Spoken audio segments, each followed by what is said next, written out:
Do you think you have the ability to distinguish facts from opinion? Have you come across any news or videos that you kept sharing online and discussed about it so much and then later it ended up being a fake news? Well, most of us have, and these kind of trick us. Fake news is an information that is deliberately meant to be false or misleading. Motivations for creating fake news are many. The sheer amount of fake news stories available online has grown exponentially in the past decade. Most of this content is shared, amplified, and spread by people who don't even know that it's fake. These often play on your emotion. While reading or watching this content, if you're angry or feeling upset or feeling really disgusted, then that's the kind of hint that probably the news could be fake and someone is trying to manipulate you. Well, without much ado, let's go meet today's guest. This is Security and Privacy Show and this is your host Vijay. Let's get going.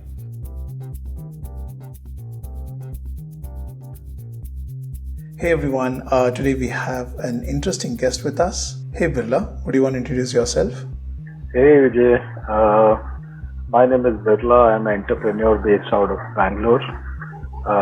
I've been into diverse things over time, primarily in food, music, and technology, and have a lot of interest in fake news. I run a venture in that space. So nice to see you, Vijay. That's nice to hear. I remember you being connected from the blogger days to even a photography interest and a lot of things. So it's great to talk to you. I mean, first time when I was thinking about that we should do something around the fake news, especially with so much of things happening online and people being their own reporters and sharing everything what they see on WhatsApp or on social media. I thought I should probably do something about fake news, and the first thing that came to my mind was your name. So I thought I should get your experience and your learning on what did you see during this journey. Sure, happy to share. First thing to begin with, how do you explain the difference between facts and opinions? Okay, that's an interesting question. So I think what I see when we look at media, I think one thumb rule which we follow is that people who present data versus people who use a lot of adjectives. It's a very bad thumb rule from English language perspective, but yeah, that's one easy way to differentiate that. Most of the people who want to express opinion end up using a lot of adjectives. People who want to, present actual information, they use more of data. So that's one easy way to differentiate. Obviously, it gets more nuanced as you dig deep into it. But at a broad level, that's one way to differentiate. What is fake news according to you, and what makes it fake? Okay, so let me just reply this in slightly detailed. We come across primarily three types of fake news, broadly three categories which we have seen. One, what I call is primarily ideological in nature. So you might have an ideology about your religion, your region, or a belief system you believe in. So somebody will say, spread a fake news that idli is the best breakfast. Somebody else will say, no, paratha is the best breakfast. That's the ideology which we want to push forward. And so that's one category of things, the ideological in nature. Second category of fake news which we have come across is primarily what we call as financial in nature.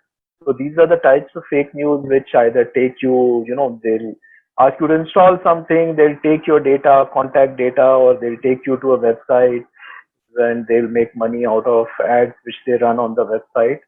And this is very common, right? People will keep subdomains, will create subdomains. So somebody will create amazon.xyz.com and the user thinks that, yeah, this is a genuine Amazon site and they'll give their information. So that's one category of thing. The third category which we come across is what I call as nuisance category. It neither harms anybody nor benefits anybody. One of the earliest one I remember in this one is that there was a fake news regarding a lady giving birth to 11 babies at the same time. So what they did is that they picked up a picture of a lady, I guess from Brazil, who had a tumor in her stomach, so had a fairly big tummy, and they imposed on that, a photograph of 11 kids who were born in a IVF clinic in Surat. And they merged Oh my both these goodness. images and claimed that this lady has given birth to 11 babies at the same time. So this type of fake news neither benefits anybody, it just wastes time for people. Nothing more, nothing less than that. So these are the three broad categories which we come across: ideological, economic, and nuisance. I think ideological one is what gets discussed the most, but let me tell you that other two kinds is equally quite prevalent. Somehow politics, I think, gets the masses to talk more about it, but other kind of fake news is also equally prevalent. That is interesting. What strategies do people take which makes the fake news look so good or it's probably so true? Actually, a good fake news is not very different from marketing. Fake news, in my opinion, is a marketing strategy by a lot of people, right? And marketing is a well understood science for a long time. So they use pretty much the same thing, right? I think the one of the most strongest thing is that they have to make fake news as believable. If you create fake news which is totally unbelievable, I think there will be enough people who will catch it or will just right. If I create a fake news that sun will rise from west tomorrow, maybe I think less people will believe that. But I say that due to a cosmic rays of some planet and related to some god, and say that sun will rise 2 minutes later tomorrow, that is something which makes it more believable. So I think Interesting. fake news is all about playing on people's psychology. I think fake news creators understand what how people's mind work, and then what they do is that they try to understand that can I make the person believe in something or not. So in my opinion, fake news is all about it's a form of marketing. It's just trying to marketing negative things, but it is pretty much very close to a FMCG ad you see on your TV. That's a very nice way to put it, actually. But what makes you think that fake news can be a problem? Because it's all fun, right? I mean, I still remember the day when people used to say that our national anthem was selected as the best one, UNESCO selected. So I mean, it's fun at times. What makes you think that fake news can be a problem, and why do you think so? Look, I think fake news can be fun. I think the nuisance category is mostly fun. But let's talk about first. First, let's dig into the financial part of it. So there are enough people who have created huge websites which are just, you know, they're creating news. They just look at, okay, this headline makes, you know, will attract better click throughs, so they just make it and publish it. Some of them call it satire websites, but a lot of people don't get satire so people start believing in those satires. And then there are obviously people who are harming people by taking their contact info or installing malware on there. So that's one part of the financial part of the thing. But I think the other one which is doing damage at a much bigger level is the ideological one in nature. You have different forces in a society which derive benefits out of particular things happening in society, right? So there are people who will derive benefit out of creating a rift in the society or calling one section of the society as bad. So I think that is the worst part of fake news, that it is being used by enough people to create a rift in the society. Fake news like a lady giving birth to 11 babies is totally harmless. But now if you put a communal angle to it, that, you know, people of this category do this in those environments, and there are enough people who are ready to believe, so I think it's trying to break up the society in different ways, and that is the biggest fallout of this fake news which I see in our context. So, have you ever discovered a story you had talked about or shared on social media, and then you realized that it was a fake news? Have you ever fallen for it, something like that? Actually, I was also thinking through that part, But actually, we started our fake news journey pretty early. I see. That time, I think this is almost 4 or 5 years back. This was much before fake news became such a hot topic discussed all over. So there was not much fake news at that point which was circulating around. So personally, I couldn't remember a scenario where I would have fallen for it. I think and from that time I have been, and the other part is obviously my social media. I think well is more full of food pics and things like that. So Correct. I'm not the guy who'll. I think my political involvement is more like, yeah, I have to vote once in 5 years, make the decision myself, and go and vote for whoever the candidate is. Voting every day on my social media for the candidate I like or dislike is not something which I enjoy doing. That's a lovely point you make. I mean, watching for them every single day on social media is not so cool anymore.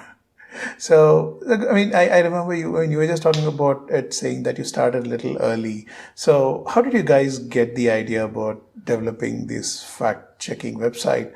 I mean, would you want to share your journey? And I know that recently you were working for government agencies as well. So, could you just explain in detail about your journey and how did it go through? So this actually got started by my co-founder Mohammed Shamas. He's the one who started this. I actually joined him a few months later in this journey. And I'll tell you how this started. This actually started with, so you might have seen a lot of posts regarding people asking for blood or those type of help, medical help online. And there was a social media post about it, and we started a discussion around we should help out this person. My co-founder Mohammed Shamas, he got involved in that discussion. And then at the end of the thing, he realized one thing, that a lot of the people who asked for this help, at that time we were not even thinking of fake news. That time what he thought was that once this request is closed, there is no place to update that this request is closed now, right? So those posts keep sharing and sharing again. And the people who are involved with that medical emergency will keep getting those calls about their kid lost or things like that, even 4 years after that incident was all over, right? So at that point, it started with an effort, let's try to document those things online so that there's a place where people can go and see, updated status of that. And then it came to our notice also that there's a lot of fake news in this space, right? I can take a, picture of a picture of a kid from Syria, and I can put your number on it. I have your phone number, and say this kid is lost, and please call this number, and next 2 months you will be receiving calls for no reason, right? So it's so easy to create those kind of fake news. So we actually didn't really start with a lot of the mainstream fake news we see right now, but this was more nuisance category fake news at that point. But later on we saw let me call it in a very filmy way, that we saw the monster evolving, okay, and fake news getting applied in very, very different scenarios. So that has been a journey over the time. I think it started with very, very harmless things at that point, but I think as we went along the journey, many more things which have actually caused human lives. Look, I think that is what we we have worked quite a lot with police departments, especially in Karnataka. Karnataka police is that way quite tech savvy. I don't know how things are in different other states, but we were called for example, this is maybe I think 3-4 years back, we were called for a meeting with all the IPS officers in Karnataka, and they actually told us a lot of scenarios where people were using fake news to make riots happen. There are people dying due to that. They have law and order issues because of fake news.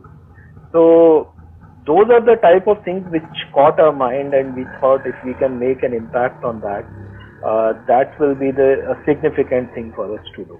That's very true, because it's very easy to spin up a controversy online, and you can easily see, especially with WhatsApps and places where people want to keep sharing whatever they see and whatever gives them a high. So they immediately start sharing in. So how do you look up for your sources and your data validation techniques? How are your strategies around it? Sure. So actually, it differs from type of fake news. Nuisance category of fake news are obviously fairly easy to detect. They just have by the definition they are nuisance, and so it's easy to detect. Again, the economic category is again very easy to detect. You can always look up a website. So let's say somebody is trying to promote a domain. You can go and look at their who's records. You can look at their history of that domain. You can look at where they are being hosted, and you can just read through the HTML on that page also and understand what they are trying to do. If they are trying to redirect to some sites, and there are enough databases on the web to tell you whether this site is trusted or not. A lot of them try to make you install apps which are not default in the Play Store. So that's a clear signal to tell you that he's trying to download and install something else. So those are the, I would say, easier ones. Now let's come to the ideological ones.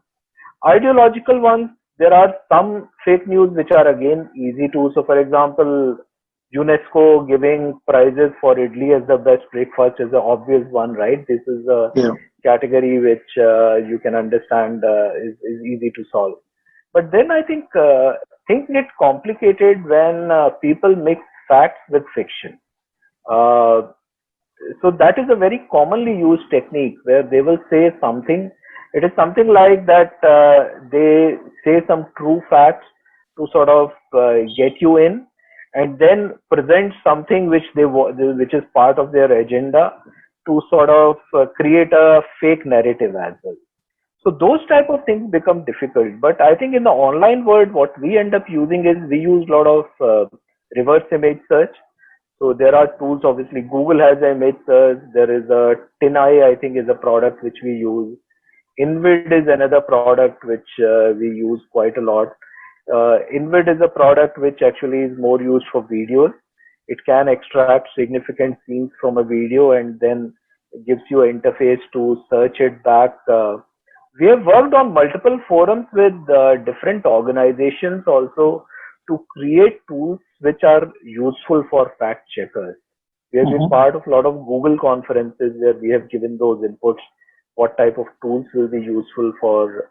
So a lot of these online tools, and if I talk about, look, images and video are one big sources of fake news.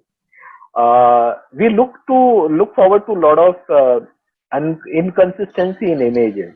So somebody is claiming that this incident happened in, just to give you some small example, let's say somebody claims that in Bangalore, person of X community killed Y, and then in the picture we see there is a vehicle which is of Maharashtra registration, right? Or there's a shop which talks about a pin code which is from a different city.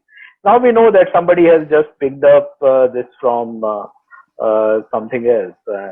So people use these pictures out of context. The same image, same video circulates in different parts of the country with different narrative. And sometimes these are not even videos made by people. These are actually part of movie scenes. I have seen some fake news where they picked up a Bhojpuri movie where the villain was attacking a woman, and then that was circulating in different parts of the country as X community versus Y community narrative in different parts of the country. So yeah, people are quite creative in creating fake news. Crazy. What are some of the tactics that fake news sites use to fool people into thinking that what they're presenting are trustworthy? And how do professional fact checkers like you detect these tricks? Right. So I think websites, one problem is that websites somehow a lot of people seem to trust just because it's on internet. Their assumption is that this is right, and there you have to dig into the source. What exactly is the source? Who owns that site? Is that a site which is has some other content which is doubtable? So sometimes you have to look at it in that holistic manner where you understand what is the entire context of that site, what is the company, what is the organization behind that site, So those are the types we have to dig in to figure out whether that website is trustable or not. And then other things are simple things like, is he quoting data? Is he quoting enough reliable sources? Uh, are those kind of sources? And sometimes we actually even following up with people. So let's say there's a post about this girl needs blood, or this girl is not there. We will actually contact the family members and talk to them and understand. So that's a regular journalist type of work, I which see. we end I up see. undertaking in a lot of fake news scenarios.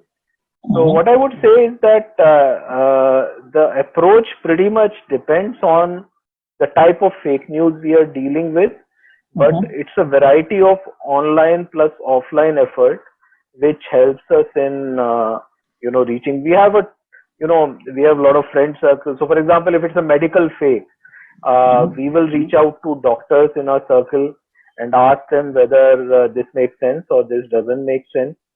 So these are the approach pretty much changes as per type of fake news we are dealing. Awesome. This is more from a psychological standpoint. So, what audiences are likely to believe a fake story? I wish there was some audience which didn't believe. the, but what I have realized is actually this is a question I have also asked myself. What is the type of people who start believing? Then what I've realized is over the time, uh, all of us are susceptible to it. It is just that the nature of fake news can be different. So Mhm. somebody in a village who's living in a very communally tense environment maybe is more likely to believe in one type of fake news, and a city dweller living in a nice apartment who's believes in a political ideology might believe in another type of fake news. But so this is again, I'll use the FMCG example again. So like FMCG companies create a product for so there is a Nirma washing powder and there is a Dove soap, right? These are two different audiences, but they are marketing for both of them. So fake news is exactly like that. I think for every audience there is a possible fake news which they can believe in, and in my opinion, that there is a structure to it. There is a way in which you make believable news, make it reach out to the relevant audience, and a good percentage of people will fall for it. So I think every audience is. I won't say that educated people don't believe in fake news. I won't go with that. With that, I think it's just a different type of fake news educated people believe in. There's a different type of fake news non-educated people might be. That's right. So, and sometimes narratives make a lot of difference, right? I mean, how a message is conveyed. So that way it kind of intrigues you and it kind of makes you feel about it for something. Then you know that if something is kind of instigating a strong emotion in you, then probably you should stop reading that and come back and read it after a minute to see whether it Yeah, still means that's the a very same. good approach. Yeah, means all the fake news creators, they appeal to your emotions. It's just like the nice marketers; they appeal to your emotions. Yeah, I like the synergy you put between marketing and fake news. I mean, I think that's what most of the elections use too. So anyway, I don't want to get in deep on that, but you know that it's going to be messy if we get there. What is the one reason it can be hard to recognize when someone is purposefully trying to trick you with the fake news? Look, it's about biases. All of us, there's an old saying that we are experienced by our biases and we are biased by our experiences, right? So all of us have some sort of biases, pro and against something. So Mhm. I think people play on our biases. You can call it in marketing terms, you can call it targeting or understanding your customer better, but it's the same thing, right? Yeah. We understand our customers' biases and then we create a narrative which affirms those biases, and then our tendency to believe in them significantly increases. So I think that's the approach more or less used by most of the fake news creators. When you see these kind of news, fake news is being shared online, and I'm sure you must have gone ahead with telling few people initially at least saying that, hey, don't share this, these are fake. What is the kind of reactions do you get from people whenever you say that?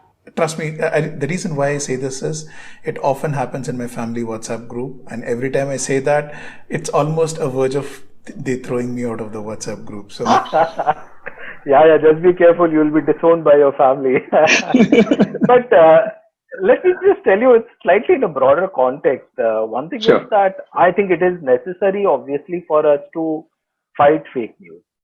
Okay, just being silent about it doesn't help. Okay, I know it creates some friction within your family groups and things like that. And one positive thing, at least I have seen in my friend circle, uh, I at least can count at least 10, 20 people and withdraw that news, delete from their social media. So I've seen that trend also emerging where people are ready to accept their, a problem. And but let's understand slightly in a broader context. And now I'm Mhm. talking more of political fake news. Sure. There are three parties involved in this entire transaction. One party is people who are creating fake news. And trust me, all political parties in India have a dedicated team whose job is only to do this. Okay, there are dedicated teams. There are people employed whose job in life is just to create this fake news. All political parties do it. They have no incentive to fight fake news because they are trying to come in power via fake news. That is their marketing technique. So they have their access to content creators who create fake news. They have their access to crazy number of WhatsApp groups where they can circulate it. So they have built this entire marketing pipeline of, fake news. Then the second part of this is obviously a lot of these companies who are sort of the medium on which the fake news is spread. Look, most of these companies, the way they make money is that they show an ad on an internet page, and that is what earns revenue for them. Number of page views is directly proportional to the revenue they make. And page views is more obviously on fake news content. If I write good things about good things, good news doesn't carry that fast, right? Fake news, moves much faster. So, so they're incentivized to actually not suppress this fake news completely. Obviously, a lot of these companies are scared of the backlash from users, and due to that, they take actions appropriately. But otherwise, their primary model is more page views, more revenue. The Mhm. only party which is the loser in this space is people like me and you. If our society gets fragmented, if our society gets broken up into multiple parts, uh, me and you are the ones who are going to suffer. So the onus is on us to fight Mhm. fake news. Let's not. So my sincere suggestion to everybody is, yeah, if you find fake news, please report it to Facebook. Please report it to Google. Do all those exercises. If your dad is circulating a fake news, please reply back with some links. And we have actually created a simple search engine for that as well. There's a search engine we created called Nokia.com, Nokie.com, and that Mhm. enables people to just quickly search through fact checkers and get to the real version of a lot of these news. So there are very easy ways on internet to, uh, get to the bottom of a news. And it's important that all of us do. Trust me, other two parties are not going to do it for you. Either the political establishment or the companies who host all this content. I think you bring in a very interesting point. While I was doing some research on this, I realized there are also a different category of fake news where they want to be your savior. Like, for example, they come back saying, this is what the government doesn't want you to know. So, read this, right? So, they sensationalize the entire thing and make you drive towards it, know about it, and then you end up spreading it up to 100 more people, and then I was reading a very funny forward which says, you create a fake news, you send it up, by next day, if it comes back to you, that's a success. That's true. That happens. Trust me. I can Huh? take your number, take a kid's pic, send it out to 20 friends that, call this number. trust me, by tomorrow you'll have it in your inbox. The same news. Crazy, crazy. What are some of the questions that you ask yourself when you're trying to figure out if a news story is trustworthy? So I'll give a slightly broader answer again. So we do a set of workshops in schools. We realized it's tough to fix adults, so we actually started doing workshops for kids, That's and nice. and we actually go to schools and tell them, give us one of your 1 hour period where we will take over and we'll explain to the kids. And this is typically from, I would say, 6th, 7th standard to 11th, 12th standard, roughly that age of kids. And so one thing which we realized in some of these workshops is that when you explain it to kids, it has to be in very clear terms. Kids don't take bullshit very well. A lot of us who are in corporate world get used to earn a living out of this, but kids do know that, so then what we do is that we run workshops where we tell the kids that how you detect something is fake news and figure out reasons also. Okay, that what exactly are the reasons? How will you explain it to others? If I have to prove to you that this is fake news, what is the reason I will give? So I think the question which we ask ourselves on very clearly is, first thing is getting rid of our biases. Okay, and I'll give you a very concrete example. We were doing such a workshop in a school in BTM layout, and so initially when we started, so I'll give you a very exact example. Initially, we showed them the fake news example of the same thing, idli being the, UNESCO gave award to idli for being best breakfast. So we asked that if you have to prove this to somebody that this is a fake news, what will you do? So then their initial argument was, no, it cannot be idli, it has to be biryani, it has to be paratha or whatever there. So in my opinion, that's an emotional line of thinking, that you are fighting one bias with another bias. Now we came to the evergreen news of NASA took a photograph of India, right? Diwali night. Okay, that's a evergreen, right? Diwali night photograph taken by NASA. So now we put that across. So we started with the first scenario and taught kids about biases and things like that.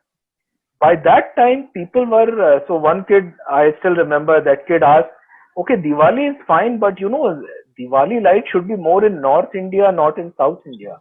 Somebody else is, what is Diwali doing in Pakistan? What is, Diwali doing in Sri Lanka? Okay, now they have come to a logical point. Their biases are not emotional. They are doing data analysis. So we were so happy to see this transition happening in kids that they were able to get rid of their biases and think in very, very logical terms. So that is the same exercise we have to do with ourselves, that we have to separate out our biases. We have to question us every day that, yeah, we are not falling into any of these bias buckets. We are looking at it very objectively. And then there is another thing which question which we ask ourselves, and this is very contrary to the regular media you see on internet or on television, especially on television. They are in a mad rush to break news, right? Everybody wants to say, I am the first one to report this news. And when you are into that speed mode, truth actually takes a back seat. So you want to report fast. You don't want to report correct. So we are fine with a lot of fact checkers like us are fine. I'll report about this issue 3 days later. Okay, that's perfectly fine with me because I want to get to bottom of the facts. But the audience on the other side is looking at a very quick, quick explanation on what happened here, and they will try to prioritize media house, which is the first one to break news. So in my opinion, sometimes this race to become the first also, truth is the one which suffers due to that. So I think these are the type of questions which we have to ask with us, is that, yeah, we need to make sure that it's not about the fastest, it's about being correct. We have to remove our own biases from any piece of news which we look at. And then we should have an argument which can convince people that this is It should not be opinion. We should not replace somebody else's opinion by our opinion. We should be able to That's replace right. it by presented facts, which are independent of bias. Presenting facts is where the news channels are failing big time now because they're all believing in trends, right? You get something trending on Twitter and start putting that as a news that we were trending there. So mainstream media is becoming pretty messy these days. So, I mean, while it's never good to spread the fake news, is it okay for people to go and comment on those links saying, "Hey, this is fake"? I mean, does that do any good to the search engine? Because as and more the interactions people have with that story, I'm sure it keeps indexing higher and higher. So, what do you think on those kind of activities? Yeah, I think we should, wherever we see that, I think, look, one thing which is happening with some of the recent awareness in a lot of these channels. So this has happened in, so for example, I was talking to my daughter what social media you use. And her definition was, I don't use Facebook. Facebook is for old people. They have moved to Instagram. And Facebook is where you will see a lot of, people posting a lot of fake news. Facebook and WhatsApp, I think, are the two big mediums. For Instagram is still more teenage friendly type of platform. So I think a lot of these companies also need inputs in terms of when fake news gets reported.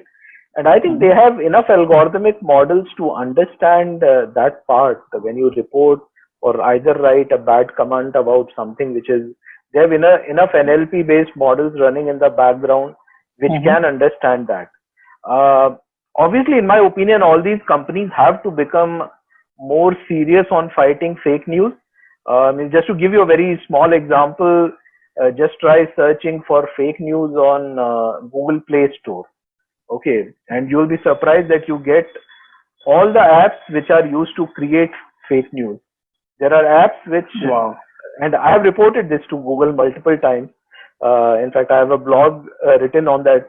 But the deal is that they haven't, and these are apps which are openly claiming that use us to create fake news. Okay, so for example, you see a lot of these apps where they will create a media house TV screen, and then you can type in any news you want to type. Okay, so people will, okay, this is like just a few clicks away on your Google Play Store. So, in my opinion, these companies have to become, more aware of these kind of things. And a backlash from users is something which is the biggest currency for impacting these companies. I'm not saying that these companies are doing this evil by on their own design or things like that, but the best way to give them feedback is by writing back to Google, tagging Google, and telling them, look, please remove this app. I think all of us should report all those apps which are spreading fake news and which are openly available on Google Play Store. Or if you see a post on Facebook, report that this is hate speech, this is something which you should remove. So I think people's participation is important. A lot of these companies listen to customers more than anything else. Then so we have that power to make that difference. We all have to make that step to bring in a better, safe internet hygiene, especially when it comes to consuming news on social media. What do you think any healthy news or social media platform should look like? So I have been fortunate enough to create another organization, and I was thinking through, good examples of social media usage. Thankfully, we have been able to create a similar organization where I think you know about it, Bhule Bichre Geet, BBG, which is primarily a music organization, totally created using social media, but where we have been able to bring people, obviously using music as a connecting medium, but we have been able to bring a large number of people together via using social media and a common theme. So for me, healthy social media is about connecting people for the right causes, not creating those rifts for. And in my opinion, healthy social media should also have a offline component as well, where it's not just about a virtual connect. It is also about making a offline connect. Although in Corona times, it's tough to talk about offline connect. right now, but I think that is where I see a healthy social media can evolve, where people are using it more to bond more with other people, not to create these boundaries between us on which is based on lies told to us by somebody sitting in a room hired by a political party and just typing out content which they think is totally disconnected from reality. So that's how I would imagine a healthy social media would look like. All right. Well, it was great talking to you. Thank you so much for sharing your thoughts about the fake news. I'm sure that we'll see a lot more fake news about COVID, about detections, or even about elections coming in. I think people should be really wary about what they see when they consume news online. Thank you so much. You have a great day. Okay, thanks, Vijay. Chalo, take care. Bye. Well, I hope this conversation was helpful and useful to you. Both facts and opinions help us understand the world around us. Facts are accurate reports of what happened or what exists, while opinions are an interpretation of the meaning or impact, usually from an individual's perspective, just like how you're hearing me now. It's okay to read an opinion piece, but that opinion should be backed up with some good data and facts. Like we discussed before, if it instigates an anger or makes you emotional, it's even more important for you to check for the authenticity of this information. Check the sources of this article, where it's from, see if there is any author mentioned in this article, and also probably go and check what are the other articles he or she has written, and also check for the credibility of this particular website on Google or any search engine you prefer. Also, just don't stop at the headline, read the entire story. And like Birla mentioned, check if the article has extensive usage of adjectives, punctuations, blah blah blah. You get what I'm saying. Sometimes taking a back step and realizing before sharing a content could help a lot. When you read or watch this kind of information on your social media, make the right judgments and share it only if you're sure about what you're going to share. You are listening to Security and Privacy Show with me, Vijay, and I hope you found this content informative. Be sure to subscribe and help spread the word to your friends and family. Till I meet you again, take care and have a great day. See ya.